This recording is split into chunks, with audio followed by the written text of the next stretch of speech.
Hi hello guys, అందరూ ఎలా ఉన్నారు? అందరూ మంచిగా ఉండాలని మనస్ఫూర్తిగా కోరుకుంటున్నాను.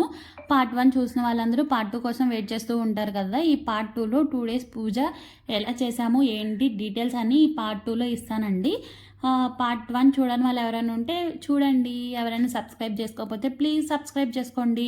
ఫస్ట్ డే 1 ఏం చేశామంటే మార్నింగ్ 4 o'clock లెగిసి ఆది సుబ్రహ్మణ్య స్వామి టెంపుల్లో అలాగే మెయిన్ టెంపుల్లో కూడా ప్రదక్షిణాలు చేసాము.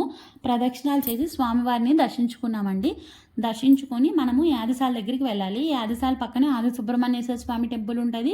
అలాగే అన్నదానం కూడా ఉంటుంది. అక్కడే మనము లంచ్ డిన్నర్ బ్రేక్ఫాస్ట్ అని అక్కడే చేయాలి. వేరే ప్లేస్లో ఎక్కడ చేయడానికి ఉండదు. ఎందుకంటే ఈ పూజ చేసిన వాళ్ళందరూ కన్ఫర్మ్ అక్కడే చేయాలి. కొన్ని రూల్స్ ఉంటాయి కదండి, ఈ ఫుడ్ తినకూడదు అని. అలాగే అక్కడ వాళ్ళే ప్రిపేర్ చేస్తారు. మన టికెట్ మీద టికెట్ కొన్న వాళ్ళకి మాత్రమే అక్కడ ఫుడ్ ఉంటుంది. అలాగే పక్కనే మాకు పార్క్ ఉంది వెయిట్ చేయడానికి. ఆ పార్క్ అయితే చాలా ప్లెజెంట్గా ఉందండి. అందుకని చెప్పి చాలామంది అక్కడే కొంచెం రిలాక్స్ అవుతూ ఉన్నారు. అక్కడ రిలాక్స్ అయిన తర్వాత మనకి ఎందుకంటే లోపల గేట్స్ ఓపెన్ చేసిన తర్వాత మనం పూజ లోపలికి వెళ్ళాలి. ఈలోపు వాళ్ళు మొత్తం ప్రిపేర్ చేసుకుంటున్నారు. అక్కడ చాలామంది ఉంటారు కదండి, చాలామంది వచ్చారు పూజకి. నేనైతే అంతమంది వస్తారు అని ఎక్స్పెక్టేషన్స్ అయితే నాకు లేవు. మనం ఏమి చేయము, వాళ్ళే చేస్తారు. పంతులు గారు పిండితో 2 పాములను అయితే ప్రిపేర్ చేశారండి. మేము వెళ్ళక ముందే ఇవన్నీ ప్రిపేర్ చేసేసి ఉన్నారు. పంతులు గారు వాళ్ళే చేస్తారు కాబట్టి మాకైతే కన్నడ పంతులు గారు వచ్చారు, తెలుగు పంతులు గారు కూడా ఉన్నారు.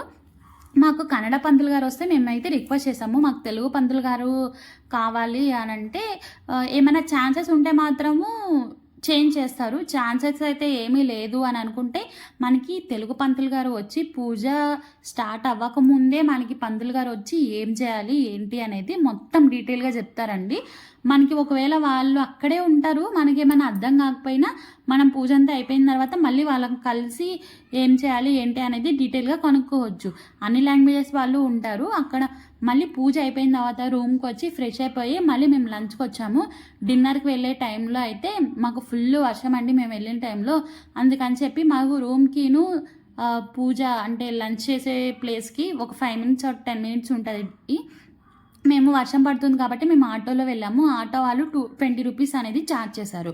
అలాగే చేసిన తర్వాత అక్కడ డిన్నర్ కంప్లీట్ చేసుకొని మళ్ళీ అక్కడ ఉన్న చిన్న ప్లేసెస్ ఉంటాయి కదండి, ఆ ప్లేసెస్ అన్నీ చూసుకొని వచ్చాము. రూమ్కి వచ్చేసాము. వచ్చిన తర్వాత ఇంకా కొంచెం మనం రిలాక్స్ అవ్వడమే. అక్కడ ఏమైనా షాప్స్ ఉంటాయి కదా, అవన్నీ షాపింగ్ అట్లా ఏం చేసుకోవచ్చు, కానీ ఆ ఊరు దాటి అక్కడికి వెళ్ళకూడదు అని అంటారు పూజ అయ్యే వరకు. అలాగే చేసాము మేము కూడా. కొన్ని ప్లేసెస్ అవన్నీ చూసుకుంటూ ఉన్నాము. అలా పార్ట్ 1 అంటే డే 1 అయితే మేము అలా కంప్లీట్ చేస్తాము. డే 2కి వచ్చేసేపటికి మళ్ళీ మేము డే 2ని కూడా మళ్ళీ ఎర్లీ మార్నింగ్ 4 o'clock లేచి మళ్ళీ ఇప్పుడు ఏంటంటే లోపల దర్శనానికి అయితే వెళ్ళకూడదు, కానీ ప్రదక్షిణాలు చేసి మాత్రం రామంటారు. సుబ్రహ్మణ్యేశ్వర స్వామి టెంపుల్లోనూ ప్రదక్షిణం చేయాలి, ఆది సుబ్రహ్మణ్యేశ్వర స్వామి టెంపుల్లో కూడా ప్రదక్షిణాలు చేసి మళ్ళీ మనం పూజ ఎక్కడైతే ఉంటుందో అక్కడికి 5 or 5:30 కల్లా రామంటారు. 5 o'clock కల్లా అక్కడ ఉండిపోవాలి అని అంటారు. మళ్ళీ మేము అక్కడికి వెళ్ళిన తర్వాత మనం నిన్న ఏ పామునైతే దహనం చేసామో ఆ పాముకి పిండ ప్రదానం చేసుకుంటాము. అది కూడా మనం చేయము.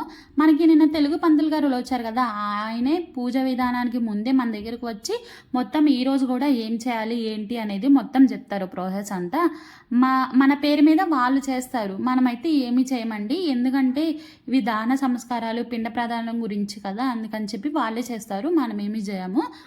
ఇలా చేసిన తర్వాత మాకు టికెట్ మీదే నాగప్రతిష్ఠ కూడా ఉంటుంది.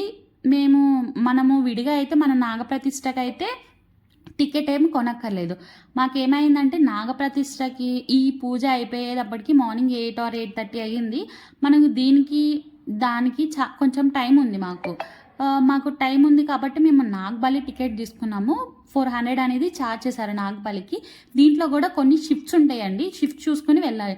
మనం ఈవినింగ్ చేయించుకుందాము అని అనుకుంటే ఈవినింగ్ అయితే చేయరు నాగబలి అనేది. మార్నింగే 3 షిఫ్ట్స్ ఉంటాయి అనుకుంటా అండి. టైమింగ్స్ చెప్తారు వాళ్ళు, ఆ టైం బట్టి మనం నాగబలి చేసుకోవాలి. మాకు అది అయిన తర్వాత ఒక 5 to 10 minutes మాకు గ్యాప్ వచ్చింది. తర్వాత మాకు నాగబలి స్టార్ట్ అయ్యింది, అంటే నాగప్రతిష్ఠ స్టార్ట్ అయిపోయింది. నాగప్రతిష్ఠ కూడా అందరినీ అక్కడే కూర్చోబెట్టేసి అక్కడ టీవీలో చూపిస్తూ ఉంటారు. అలా మనం చూసి అలా చూస్తూ ఉంటారు అందరూ. మనం అక్కడే ఉంటాము. లాస్ట్‌కి మేమేం చేసామంటే కుమారధారకి వెళ్ళాము. అసలు ఆ ఊరు వెళ్ళిన వాళ్ళందరూ కుమారధారలో స్నానం చేయాలి అంటారు.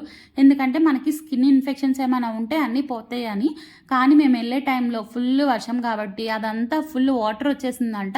అందుకని చెప్పి మాకైతే ఎలో అస్సలు చేయలేదండి కుమారధారకి. నేనైతే చాలా హోప్స్‌తో వెళ్ళాను. ఎందుకంటే అక్కడ నేను చాలా వీడియోస్‌లో చూశాను. అక్కడ ఉన్న చేపలన్నీ మనం ఫుడ్ వేస్తే ఫుల్ వచ్చేస్తాయి చేపలన్నీ. కానీ నేనైతే అదైతే మిస్ అయ్యానండి. అంతే. Bye bye.